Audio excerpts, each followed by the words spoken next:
going to see about Hadoop, where it's going to be fit. Okay, so people are started saying Hadoop, Hadoop, Hadoop, right? So today we are going to see where this Hadoop is going to fit in my legacy system. So we have a lot many legacy systems. So legacy system has some problem. That's why we have moved to Hadoop. So Hadoop, where it gonna be sit? Whether it going to be whether it is an application or it is a backend or it kind of any process where it is going to sit. Okay, because I know Hadoop. I have studied Hadoop and I worked on Hadoop, but I don't know where this Hadoop is going to sit. Okay, in my flow. See, if it is a project, so we are gonna create some projects like you will be doing UI design and you will be writing a business logic. At last, you will be writing some kind of the backends, like you will be having a database. Like so, from the UI, I will be creating a web pages. So by text box button, I will be creating. So the user used to enter their data. So again, in the backend, business logic will be get executed. Either it can be a Java, Python, Perl, or JSP or ASP, whatever. So the business logic will get the data from my UI and it will be get stored in the database. The database can be anything. It can be a MySQL or it can be an Oracle. So this is what we are going to see today. So in this flow, where my Hadoop is gonna sit here. So with respect to that, we know what is a cluster. Inside what has happened, Hadoop is a master-slave architecture and distributed computing. It is a solution for solving the big data. This much things of there, stuff definitions are there. But thing is, where this Hadoop is going to be sit in my flow. That is what today we are going to discuss. Okay, so I will make you clear about where this Hadoop is going to be sit. Okay, see, I am having a web page which contains some text box and buttons. Okay, so just imagine, so it's a OK button is here. So who is the end user? So the end user, or we can take it as like an employee. Okay, so it's just an employee web page. The employee used to enter their details and they give OK or add. So the data has to be get stored in a database. So I'm going to be have it as a MySQL database. So my data has been getting stored in this MySQL database. Just imagine it's just a 10 employee or 20 employee, they are creating their profile in MySQL. Okay, it is fine. It is worthful for us. But the thing is, what happened if more number of employees, like more than terabyte of data has been getting uploaded for a single day by the employees? So at the time, what is going to be happen with respect to this? So we are going to see that. See, my one MySQL machine is not going to enough if it is going to handle more than a terabytes of data per day. So I am going some other MySQL machines. I am forming a cluster.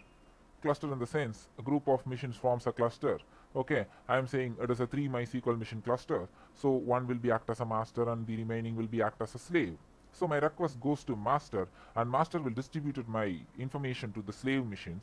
So I'm having kind of cluster where my data has been getting stored to ensure that my data is very big, so that I'm extending my machines. So we have a distributed computing here. So MySQL is also a distributed computer. The thing is, we have a scalability problem in MySQL. We cannot extend more than 20 nodes. It is very complex to extend MySQL. It is a scalable problem we have. So this is what a cluster, okay, and this is what a front end. Okay, this is just an UI or an application. It is a backend. So here the data will be get stored and the data will be get processed here. So we can do both OLTP and OLAP. Online analytical process plus online transaction process is possible with respect to MySQL, right? So now where my Hadoop is going to be act in this flow, your Hadoop is going to act somewhere here. So I'm going to be install this Hadoop, and I'm going to form a master slave architecture. I'm installing one master and multiple slaves. Okay, so the data is going to RDBMS. From, see, this is RDBMS. From RDBMS, I'm getting the historical data and I am doing the analysis phase in Hadoop. Okay, it is one cluster and it is one separate cluster. Hadoop is one separate cluster and MySQL is a separate cluster.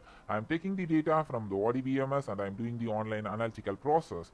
See, here this is one way where my Hadoop is sit in this environment. Front end, RDBMS, Hadoop. Okay, so they are doing online analytical process in Hadoop and online transaction process in MySQL, whereas MySQL is capable of doing both, but the thing is it takes more time to process. So that's why what I'm doing is I'm just creating a separate kind of Hadoop. I'm installing a separate cluster. Hadoop is with respect to cost wise and the performance wise, cost wise is low, performance wise it is very high. So transaction process is done in MySQL or Oracle, some RDBMS, but analytical process is done in Hadoop. So this is one way where I'm going to make this Hadoop to be get seated in my flow, okay, in my production. Okay, so I will be getting my historical data from Hadoop and I'm going to do historical data from RDBMS and I'm going to do the process in Hadoop. Okay, so this is one way. Whether you can ask me whether it is possible to perform OLTP in Hadoop, that is possible, but 80% of your Hadoop, which gives you only support for OLAP, the 20% it supports for OLTP. So both OLAP and OLTP is possible with respect to your Hadoop, but this is purely, I'm saying, an example for where you are going to do an OLAP process. Okay, now we are going to see one more thing is going to be fit. The second way is, so the same, I'm having a web page. Okay, so the employee is entering their data and user is employee. Okay, so the data, it can be directly stored in Hadoop cluster instead of storing it in RDBMS like MySQL master and slave. Okay, so my data, first the request goes to master. From there the data is getting distributed to the slaves. Okay, it is not about, like, I'm not going to teach about what is master, slave, internal Hadoop architecture, all those things. You can find these details in my previous videos. Now I'm just explaining you where in the real-time production where the Hadoop is going to sit in your application, okay, in your project. Okay, so I'm just sending in request, so Hadoop is processing by using the master and slave architecture.